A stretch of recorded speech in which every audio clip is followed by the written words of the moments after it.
Yeah, music see the light, through the night I hold you. My moonlight loving you. Assalamualaikum warahmatullahi wabarakatuh. Hari ini saya akan memaparkan sebuah materi presentasi dari mata kuliah Ilmu Bahan Teknik dengan dosen pembimbing Bapak Muhammad Hasan Albana. Sebelumnya saya akan memperkenalkan diri. Perkenalkan, nama saya Salsa Fahisa dengan NIM 4231901021. Saya berasal dari Prodi Rekayasa Pembangkit Energi 2A. Baiklah, sebelum memasuki pembahasan dari materi Structural Composites ini, saya akan memaparkan beberapa submateri yang ada pada materi ini. Pertama ada pengertian dari Structural Composites. Lalu yang kedua adalah definisi berdasarkan tahapan. Yang ketiga ada jenis-jenis dari Structural Composites. Lalu yang keempat ada karakteristik Structural Composites. Yang kelima ada aturan-aturan.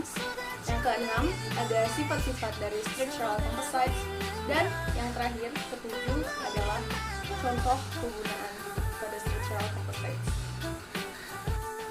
Selanjutnya saya akan menjelaskan submateri dari Structural Composites. Bagian pertama ada pengertian dari Structural Composites.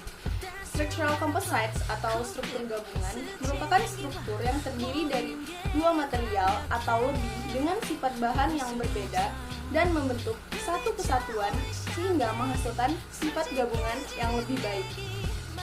Nah, struktur gabungan ini sendiri memiliki sifat mekanik yang lebih bagus sehingga elemen yang dihasilkan menjadi lebih kuat atau stronger dan kaku, stiffer. Sebelumnya komposit ini memiliki dua elemen penyusun. Yang pertama ada elemen penguat atau reinforcement. Nah, jadi elemen penguat ini tuh sifatnya elastisitasnya sangat rendah, namun memiliki kekuatan dan kekakuan yang sangat tinggi. Elemen yang kedua ada elemen matriks.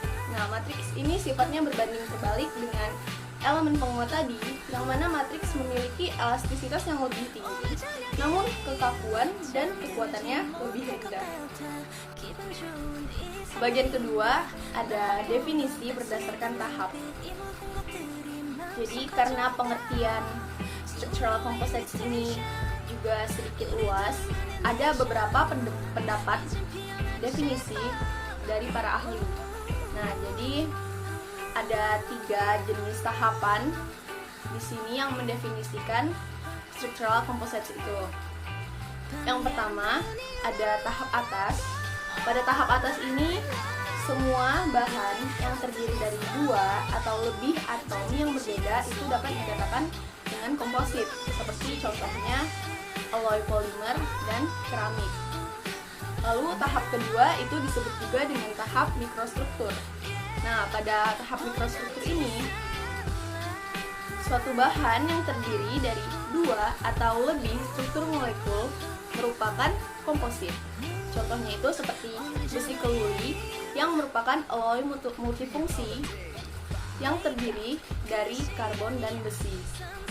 Tahap yang ketiga itu disebut juga dengan tahap makrostruktur. Nah, tahap ini merupakan pengertiannya gabungan bahan yang berbeda komposisi dan bentuk agar mendapatkan suatu sifat atau ciri tertentu. Bagian 3 adalah jenis-jenis dari Structural Composites. Jadi secara umum, Structural Composites ini mempunyai 3 jenis bahan. Yang pertama ada Fibrous Composites atau komposit serat. Jadi komposit serat ini biasanya hanya terdiri dari satu lapisan yang memiliki penguat berupa serat yang terikat oleh matriks saling berhubungan. Contohnya itu seperti fiberglass atau fiber carbon. Nah, yang kedua ada jenis Laminated Composites atau komposit laminat. Jadi komposit laminat ini terdiri dari 2 lapis atau lebih yang digabung menjadi satu, dan setiap lapisnya memiliki karakteristik tersendiri. Nah, contohnya itu ada polywood atau laminated glass gitu. Yang ketiga, ada jenis particulate composites atau composite particle. Jadi composite particle ini menggunakan partikel-partikel dan serbuk sebagai penguatnya dan terdistribusi secara merata antar matriksnya. Contohnya itu seperti batu pasir yang dicampur dengan semen atau biasa juga disebut dengan betin. Bagian 4, karakteristik dari structural composites. Nah, karakteristik yang akan dijelaskan di sini merupakan karakteristik dari jenis-jenis structural composites yang dipelajari tadi. Jadi, karakteristik yang pertama adalah karakteristik pada fibrous composites atau komposit serat.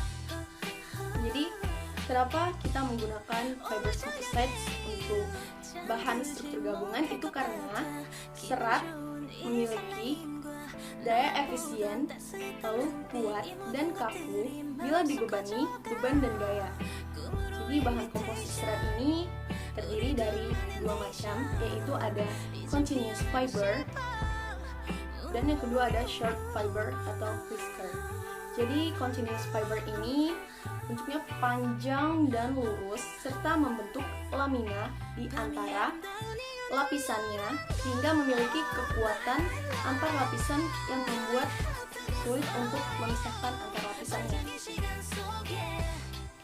Jadi continuous fiber ini cenderung lebih kuat dibandingkan short fiber ini. Lalu yang kedua ada karakteristik pada laminated composites atau komposit lamina. Jadi kenapa digunakan laminated composites? Karena laminated composites itu terdiri dari lapisan dan bahan penguat yang sering digunakan sebagai bahan bangunan dan kelengkapannya. Lalu yang ketiga ada karakteristik pada particulate composites atau komposit partikel.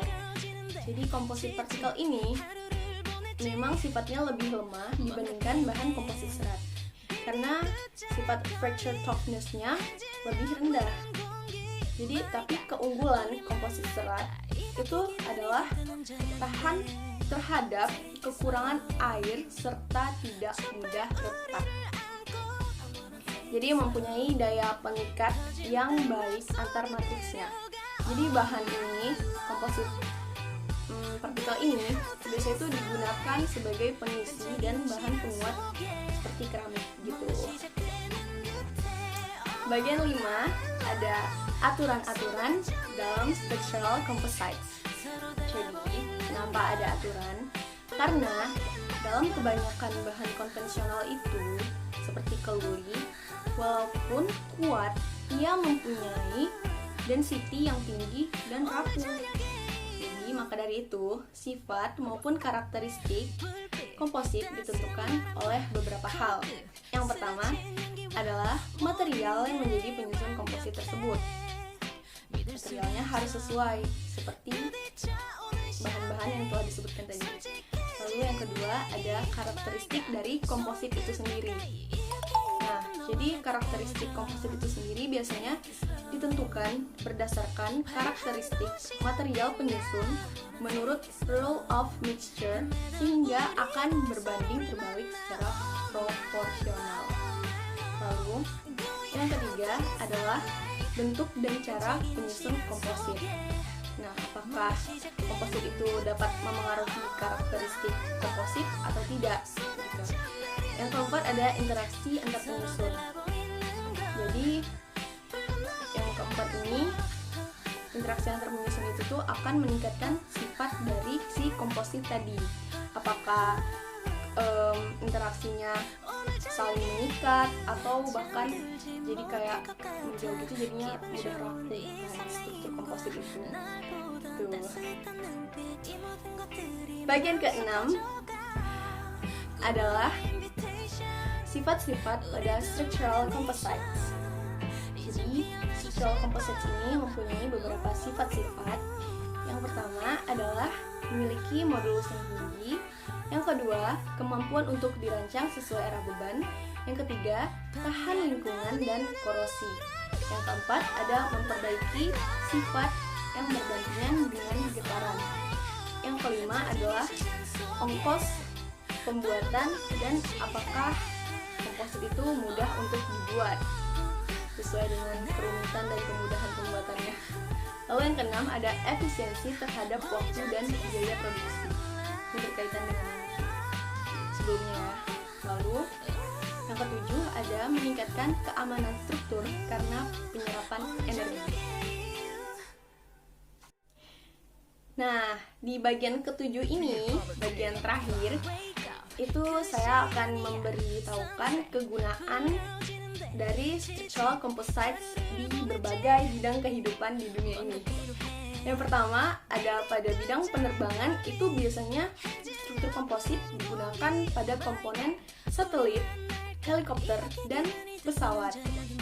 Yang kedua, pada bidang kesehatan, biasanya struktur komposit itu digunakan sebagai bahan pembuatan kaki palsu, seperti itu. Lalu, yang ketiga, pada bidang kelautan, struktur komposit biasanya digunakan untuk komponen kapal layar, kayak, dan kapal selam. Nah, pada bidang pertahanan, struktur komposit digunakan sebagai komponen jet tempur dan peluru serta tank. Lalu ada di bidang pembangunan, struktur komposit itu umumnya digunakan sebagai komponen untuk jembatan, terowongan, dan rumah. Lalu pada bidang olahraga dan rekreasi, struktur komposit digunakan sebagai bahan pembuat sepeda, stick golf, raket tenis, dan sepatu olahraga. Lalu yang terakhir ada pada bidang automobil, itu struktur komposit biasanya menjadi komponen mesin dan kereta. Baiklah, sampai di sini pemaparan materi saya tentang structural composites pada mata kuliah ilmu bahan teknik. Bila ada kesalahan, saya mohon maaf. Saya pamit undur diri. Salsa Vanessa. Wassalamualaikum warahmatullahi wabarakatuh.